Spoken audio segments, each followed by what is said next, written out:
Ladies and gentlemen, hello and welcome back. We're here again with Digital Chaos facing off against Dragneel. It says Dragon Slayers down there, but they go by many names. I'm Lyrical Dota, joined today as well by Gorgon, the Wonder Cow. We're here, Nanyang Championship North American qualifiers, and this is the rematch of the lower bracket Manila Major qualifiers. Sir, how you doing? How you feeling? You excited about this game?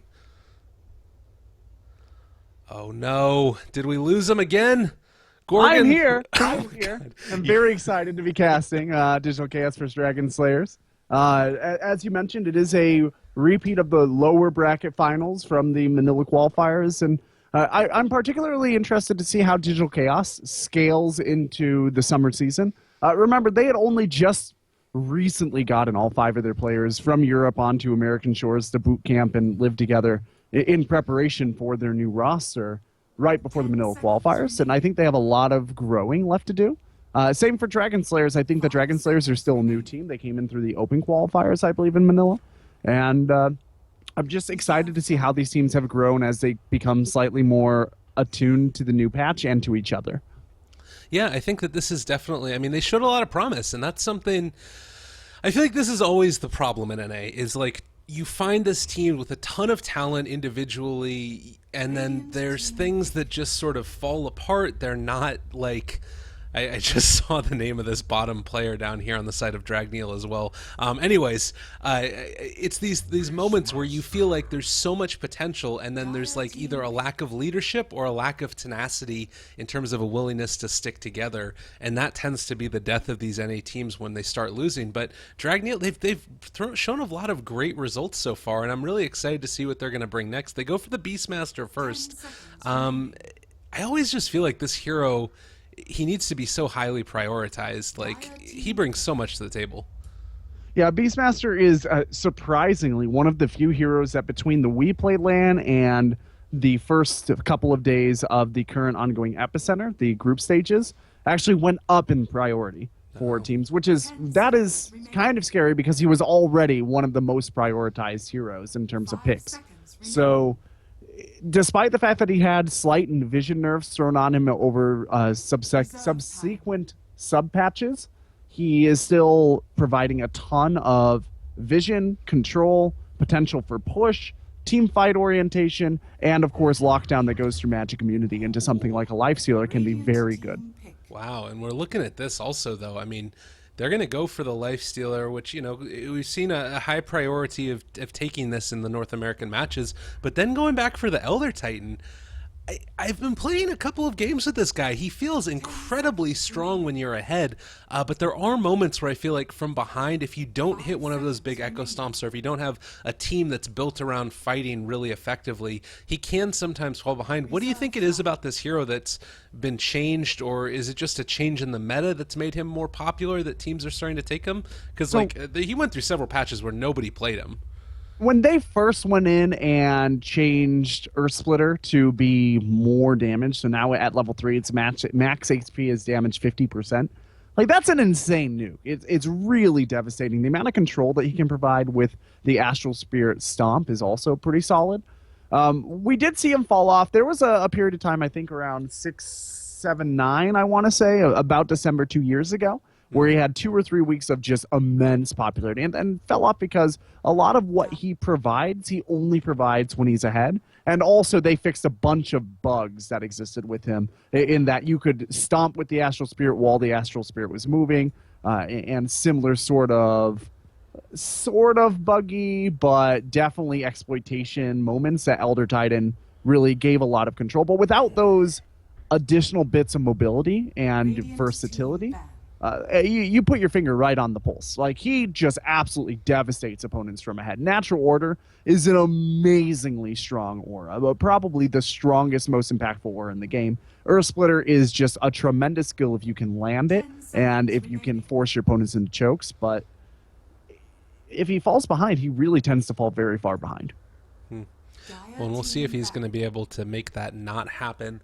Of course, I always feel like Digital Chaos, they do come out very strong and can oftentimes win lanes. And if they do end up coming ahead, even with this, basic starting strat, Dragon Slayers with this IO, they're going to want to be able to make moves across the map with those relocates and find ganking possibilities. Elder Titan is kind of a great answer to it if you're able to set up before the IO ends up relocating it fully.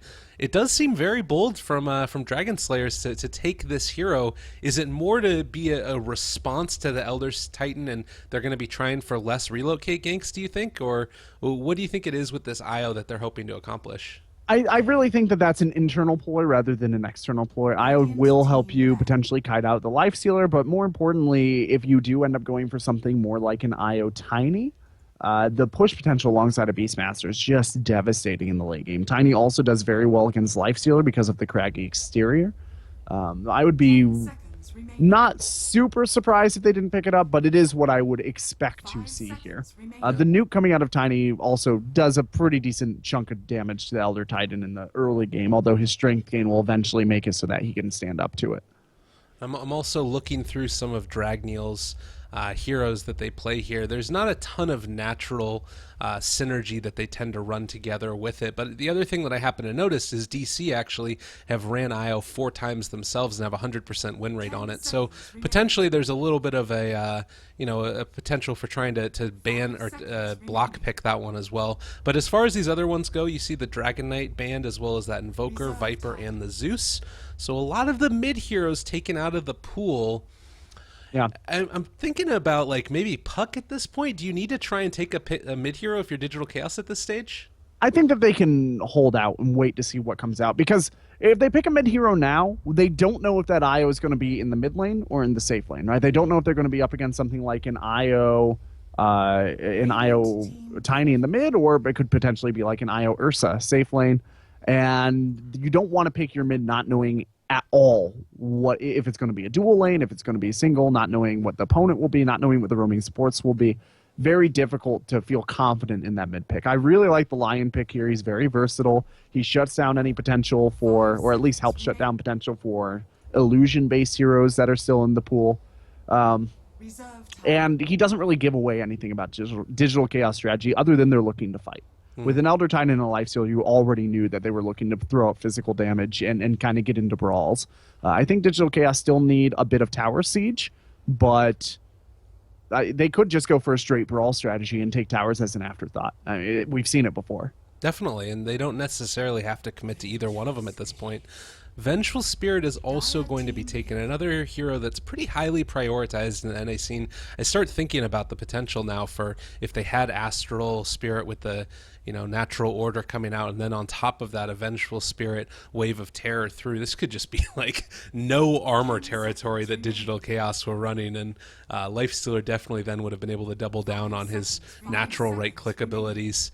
I think that was a pretty good, again, it feels to me like that's maybe a bit of a block pick. I guess that nobody runs Elder Titan off lane anymore, so maybe not the biggest possibility there. But regardless, strong hero. You've got 2 great stun setups now. It kind of solves the problem of your lack of control when you go for an IO. I like it.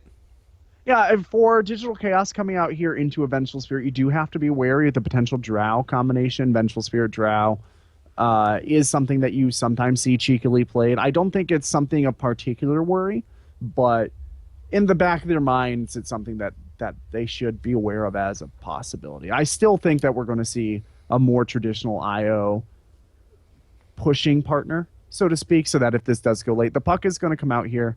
It's still a little early, I think, for that, but they certainly don't want to give away more about their draft than they have to, and the Puck is fairly versatile. All he tells you is that you're going to be reliant on some team fight control.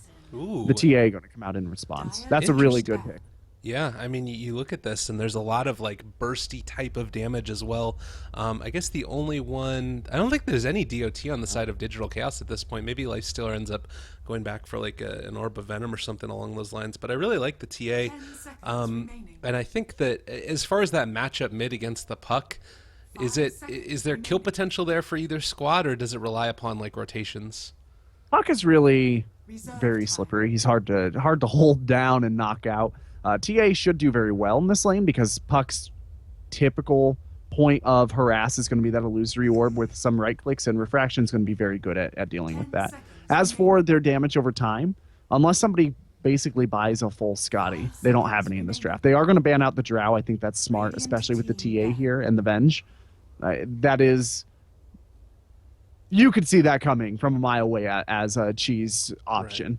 Right. Whether or not Dragon Slayers were going to go for it, I'm not sure. I still think they'd honestly be better off grabbing something that can frontline a little bit, linked up to this IO, and not relying solely on the Beastmaster for that function.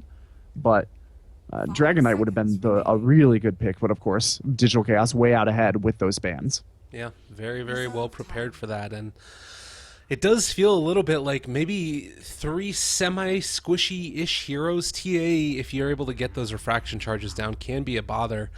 I kind of wonder at this point, could you think about running like an off-lane Puck and then go back for a Viper on DC just to go for that hard counter on TA, or do you think it's worth it to try and run the Puck in the mid lane against the TA there? They could have considered that if not for two things. First of all, the Puck is very bottle dependent, right? And second of all, the Viper is banned, right? Good call there. I was going to give you the benefit of the if the Viper was still in the pool first. Right, you know, even then, I don't know that running the Puck off lane in this case is going to be great because they are very dependent on coming into the mid game with a Life Stealer, with a Lion, with an Elder Titan. They need to get momentum.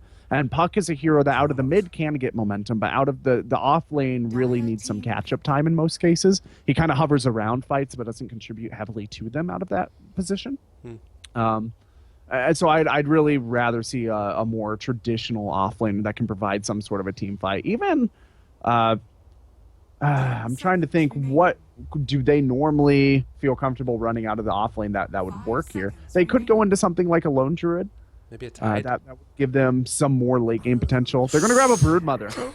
Okay. Okay. The Moo Broodmother. I'm assuming that is who it's going to be that ends up taking it, but a very interesting response. I'm looking at Dragon Slayer's draft. You've got the Juggernaut there as a good amount of sustain for the push, if that indeed is what they want to go for. I really like the lineup of Dragon Slayers as far as a coherent idea of what it wants to accomplish, but this last pick, Brood, it feels like it's a decent answer. Yeah, you do have to be worried potentially in the late game if Juggernaut does go for a Battle Fury build, which is not necessarily guaranteed anymore like it used to be, right? And Templar Assassin is going to be able to chew through those Spiderlings pretty heavily as well. But at least having many small units gives an answer to the refraction. Having heavy lane pressure gives an answer to the potential rotations out of the IO and the Juggernaut and the Beastmaster for those pushes. Also, the Broodmother into the Juggernaut through the early game is likely to provide enough pressure that you're not going to have as many rotations onto the Puck, which is going to help open up that mid lane, which is already going to be difficult in terms of a matchup for the Puck. You don't want to have it be more difficult with heavy rotations. Well, as we get ready to load into the game right now, we're going to take one final look. Apparently, Be Right Back pool. They're in the need for... Oh God, a good amount of North American Dota. It always has the all chat. It's good stuff. Whoops, sorry guys, didn't mean to do that. My bad. Just spectator chat. It don't matter. It don't matter none, Lyrical. Oh God, I'm the worst. All right, well, now that I've officially lost my job and I've been fired, this is the thing that I always like to do too. You look at the beginning opening draft right here. Is we always have the pause that starts it out, and you've got like, you know, this ragtag bunch of heroes. Well, this would be like the weirdest start to a movie ever if you've got like Beastmaster and this weird ball of light and a bunch of other people in a fountain all ready to go on a battle. I'm just filling time with it's great. Heroic sounding theme songs. All right, so they are ready when everybody else is and loading into the game. I love how none of the players tagged up. This is absolutely fantastic. We'll be calling them by their hero names, I think, this time around. So the way that this ends up working is Beastmaster. That is going to be, hold on, let's see if I can do this out of memory for these guys. I think Beastmaster is snaking. Juggernaut is MSN. Templar Assassin is Ritsu. IO is KVH, and Vengeful Spirit is Clairvoyance, right? Okay. So that's probably what we're looking at for Dragneel. Yeah.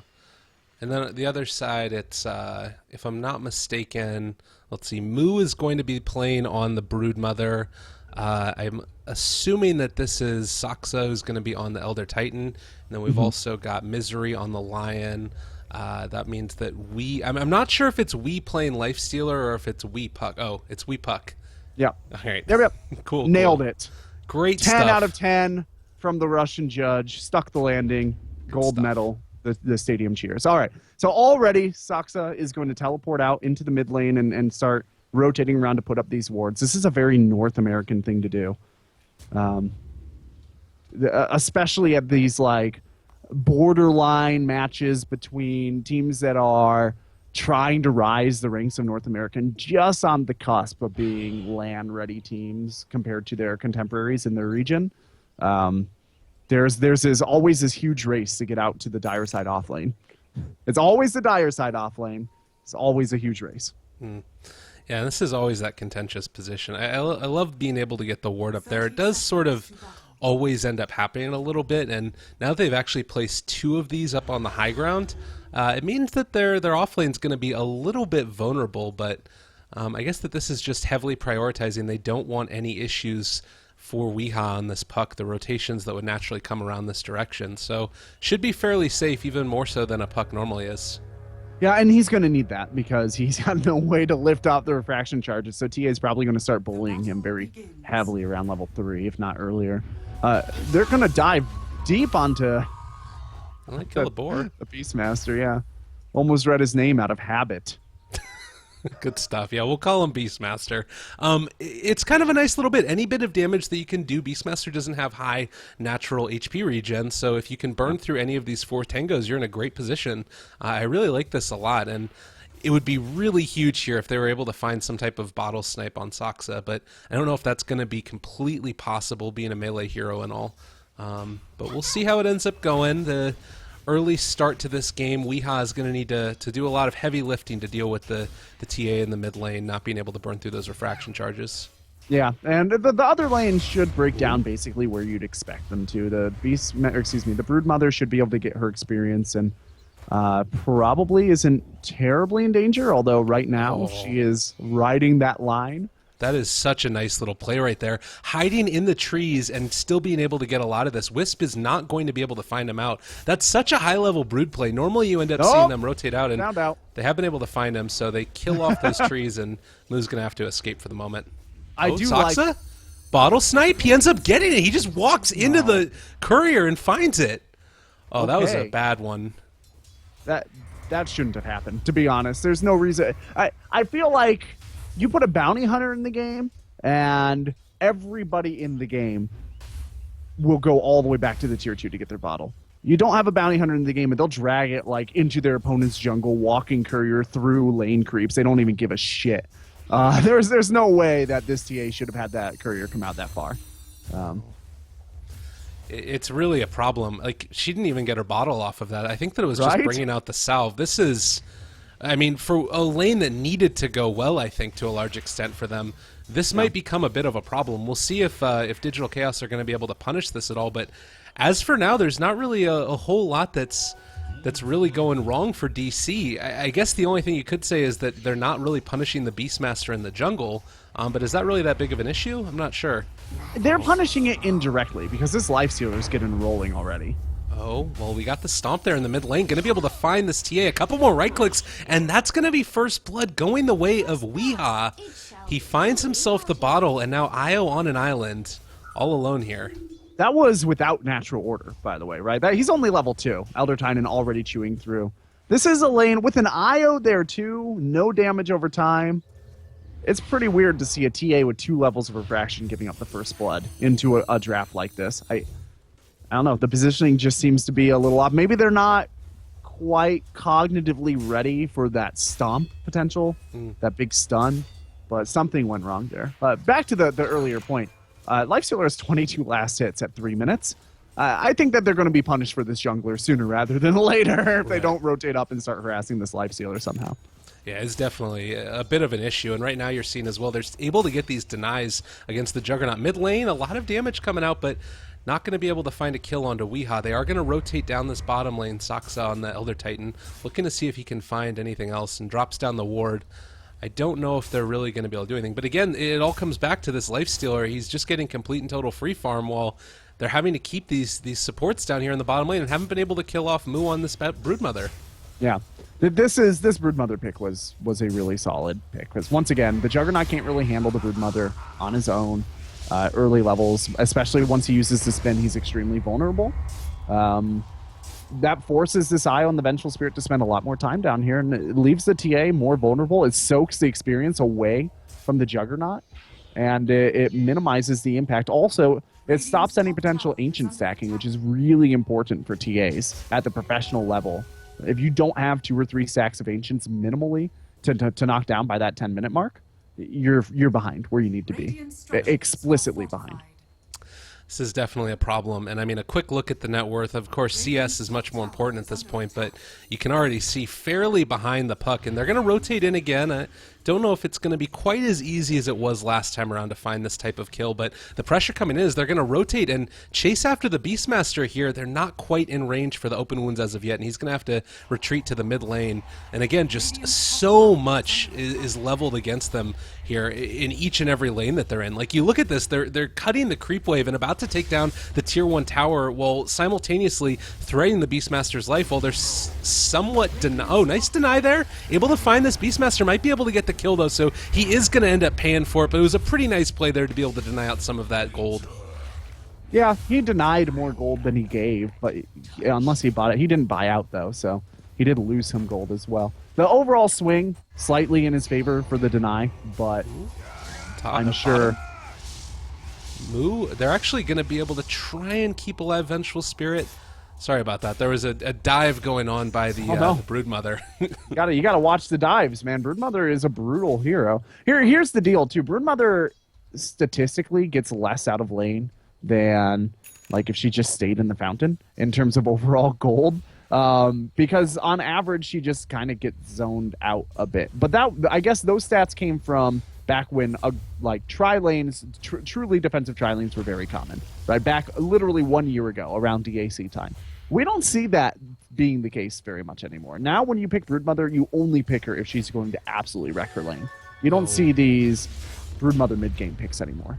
Oh man, and unfortunately they are going to be able to find here the TA. Not quite a kill as of yet. Pretty nice rotation coming in from that IO to make sure they didn't find that one. And yeah, the Broodmother, I will say that she's still getting a lot though. Like, I mean, I think that this is about as good of a game as you could possibly hope for her, and continuing to cut the creep wave. I mean, no, she's doing fantastically down here. She's hurting this Juggernaut pretty substantially as well, and he is way out and pretty far forward, out of position. He's going to be rotated on by this puck. Oh, no Omni There's probably not a kill here. He does actually have it now.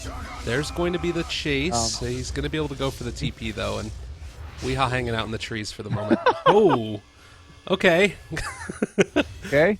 That was a comedy of errors from Weehaw. Getting stuck in the trees, dropping the Dream Coil out blind, because even if he got the Juggernaut to stay there, did he really have a ton of kill potential? I don't know that he did. Maybe he could have gotten the kill if the Broodmother rotated up. Yeah. You do have to worry about the potential Omni Slash coming back at you. Either way, it's not that big of a deal. It's a short cooldown. Well, and that's sort of the nice part about this, is that they're not being pressured so much that you need to use that Dream Coil every time. As far as scaling into the later stages, do you have to worry? I mean, Broodmother is traditionally one of those heroes that falls off in the later stages of the game. Is that something that they have to be worried about in this one, or is there enough coming out from the rest of their picks that they're still going to be okay? I don't think they're planning on taking this to the later stages of the game, to be honest. Looking at their draft, they're going to move on to the Broodmother down here, and Omni Slash will secure that kill. But back to the point at hand, with a Lifestealer, this is a hero that gets going with one item, as opposed to many mid-game cores which get going with 2 items. Soon enough, he's going to be level 11, be able to jump into an Ancient as well. I don't know that Dragneel have a strong response to that this early, and he's got his arm lit up. Like, this is a game this is a team, a roster that could really start doing a lot of damage very quickly here. Like, we're sub 10 minutes, and I'm already starting to see the cracks in Dragneel's armor. We saw also in the previous series what you can do with that armlet toggle as Kotaro Hayama was really showing off his stuff. It does look like the Beastmaster is going to try and TP out. Oh, the blind Earth Spike is not going to find him, as it looked like they were just out of range, unfortunately.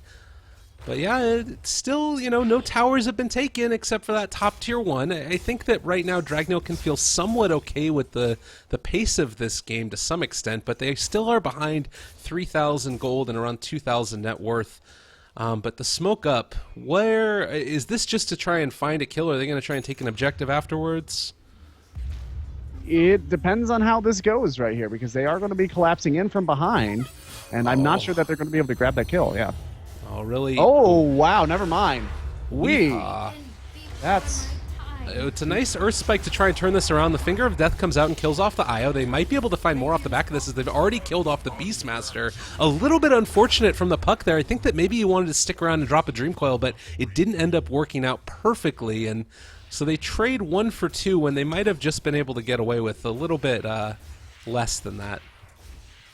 Yeah, I mean, Weehaw, I get that he stayed out there a little bit longer than maybe he should have to try and make sure that the bait was there. Ended up getting hit by the magic missile, and it just didn't work out for him. He didn't need to die there, though, to be 100% honest. Either way, this lifesteal is continuing to roll through the game pretty effectively. He is now sitting at 5,300 net worth. His next closest opponent is 4,300 net worth. And that is with minimal tower advantage. That's only 2 towers, and one of those towers was denied. Oh, they realize that something is afoot down here as well. Juggernaut thought about sticking around for a moment. There was a sentry ward that had revealed the Broodmother chasing him through the lane, and Omnislash had just come back up, but not going to want to play things too footloose and fancy-free. He retreats to the jungle, and instead they're just going to send Vengeful Spirit down here. So, a very tenuous moment right now when a Broodmother is invading your jungle, and also worth noting does have the Hand of Midas, so there's some more scalability into the late game if they want to. If they need to, they can take this later. They're going to have those items. Yeah, even more importantly, he's going to get levels that much faster, which is going to allow him to command this jungle area with a little more impunity. Ancients? They get the Earth Splitter, and going to continue to chase maybe on this TA? No, they don't. And it looks like actually they might end up losing this Elder Titan. Roar drop down for this one, as well as the Blade Fury. They relocate, or rather just going to bring in the Io as well. A little bit strange decision making on both sides. Yeah, but meanwhile, Broodmother is chipping away at the bottom lane, and Lifestealer is free farming up top. He's got his Ogre Club up now. Yeah, things are not going terribly for DC, even though they did just trade off something a little unfortunately for them. The Veil of Discord is finished on the puck as well, right? There's really no significant items to speak of from their opponents. Blightstone is a nice little mini buff to Templar Assassin. She gets some of that negative armor for laning and jungling.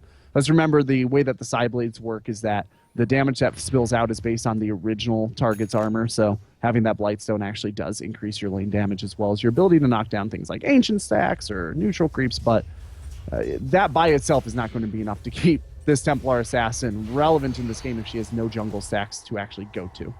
Yeah, it's a little bit sketchy, and again, you're seeing the scalability that you have, though.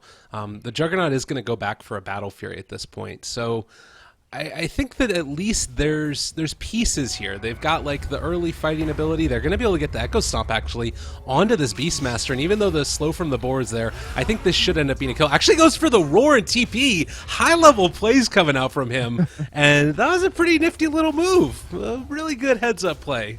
Oh, relocate in. Looking for Soxgood. They're going to be able to find it. They also have the TA that's going to be in the area trying to get the Earth Splitter out, and that is going to do a ton of damage onto that Jug, but I still think that he's going to end up dying. The relocate gank was successful, and TA finds the kill. A really nice turn of events there for them, as the Io ends up going down as they come back the other direction. Going to relocate in. They've actually overstayed their welcome slightly, and definitely not worth it, as DC punish them for it pretty heavily. Yeah, the Tide comes in, the Tide goes out, never miscommunication. DC saw that Io relocated, knew that they needed to just wait for it to end. Getting everybody out. Instead of having the Lifestealers stay up here and fight into 3, the 2-on-3, they just repositioned. I think that was very smart coming out of DC. It did require a sacrifice, but in the end of the day, they got a tower out of it. They got a 2-for-1 trade. The Elder Titan is not doing super well right now, but his rotations have helped some of his allies get off to a pretty good start. And you see right there as well, like the Broodmother takes down the tier 2 tower first, so that way the glyph isn't refreshed and they can take down the tier 1 tower. So they get both of those within just a couple of seconds of each other. So every little bit of min-maxing possible DC are trying to do, and they've been able to build up around a 7,500 net worth lead, around 4,000 experience. They're in a pretty good command of this game, even though the score is relatively close. It's just, I think that they're going to continue this push. What is it that you need to see out of Dragneel to try and stop this pressure that's coming their way? Is it an item in particular, or is it just sort of weathering the storm? Yeah, getting the Desolator up on the TA would go a long way in terms of making sure that they could frontline a bit here. Obviously, Juggernaut getting anything would be a good step in the right direction. He's still working on his Battle Fury. But he's been zoned out so heavily by this Broodmother and then forced to rotate. Broodmother's actually scouting to see if he is a bait. And he is a bait, and Broodmother seems to be pretty well aware of this. But, Blink Dagger up on the Lion before Juggernaut has any items at all. That's not a good position to be in, to say the least. Oh, and they're going to bring him on in now. They do spot him out with the board, breaking the blink. Haste is available. They get the roar with the vision from the Hawk as well as those sentries, but now they're trying to zone him out as well with those spiders. A pretty nice play. Omni Slash is there, but hasn't committed as of yet, as the Blade Fury is all that's ended up getting dropped. 3 heroes are still retreating on the side of Dragneel. Do not want to get caught out. Unfortunately, on the other side, Puck is going to be here. Wee ends up hitting 2 as well as with a Life Stealer and Fest Bomb. That's going to be a dead Venge and might be able to find another one. Can they kill off this Juggernaut? I think that they're going to let the IO go. They need to get the open wounds on him. He can turn with the Omni Slash if he wants to, but hasn't been able to do it, and he's just going to end up saving that one. He goes down. Life Stealer finds the kill, double for him, and they are in such a commanding position. Yeah, they are doing a very good job. I think I might have dropped this little packet of information on you earlier in the cast, but for anybody who just joined in, actually I might have told Lum. I've been casting a lot today. Anyway, the point is we play the first LAN on 6A7, the current patch. There was only 3 games out of, I think it was 37 total games there, where a team got up to at least 5,000 net worth advantage and didn't win. Oh, jeez. Right? And very rarely would you see any games where a team got 5,000 net worth advantage before the 20 to 25 minute mark. Now, we've been seeing that become a little more flexible as teams get more used to the patch, they get more used to the tower changes, specifically around those tier 2s, and the way that experience bubbling works around level 9. They're starting to learn to pace themselves a little bit differently to accommodate for those changes. But even so, this is a pretty tremendous lead for this patch. They're in such a good position, and I mean, also being on the Dire side, having such dominant control over the Roshan pit. Like, there's only the tier 2 tower that's left in the mid lane, so even trying to jump in and TP to anywhere is just not going to be a viable option. They're going to try and roam into the jungle right now. They do have a Necrobook, only level 1, and we'll see if they're going to be able to find anybody, as it does look like Lion is going to be the choice. They're going to relocate, trying to find a kill, and that one was a pretty easy one. But I'm not sure if... I mean, that's a lot of heroes to bring in for a rotation and only finding a Lion. At least it was just a relocate, right? Yeah. It's not like they walked there, but they are going to leave the TA down here, which implies that a tier 1 tower siege is on their minds. I'm not sure that they can take a fight here, though. Oh, gosh. Look at this TA. Oh, trying to TP away. Are they going to find it? No! Ends up just getting evaporated, eaten up by a spider. That is so difficult. I mean, when your offlaner is just soloing your mid hero, this is a really big problem. And IO drops as well as Lifestealer jumps out of that Ancient Black Dragon. Maybe going to be able to find something here. Ends up going for the Blade Fairy. Did not want to get stomped. Juggernaut.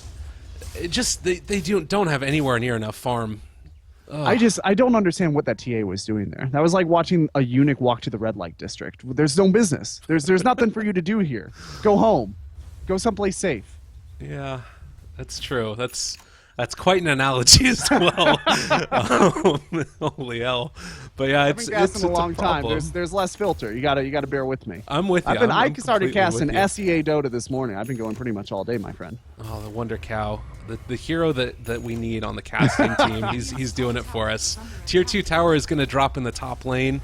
we do have the Wave of Terror that gets thrown out. I mean, they've got the pieces here. Like, they've got, swap into Roar and then an Omni Slash that can follow it up. It's just, it feels like the communication potentially is not there. And meanwhile, you look on the side of DC, all playing together. I don't think that Dragneel are all in the same place, but DC certainly are in the team house. And, I mean, you think about it right now, just turning over, being able to say, all right, I'm going to jump in now with the puck. They get the silence, the dream coil. It's all there together and been working in just beautiful consort together. But we'll see if they're going to be able to finally take high ground as Broodmother with the Deso, Aegis, and a Blink Dagger even. That's the first time I've seen that in a while on a Broodmother.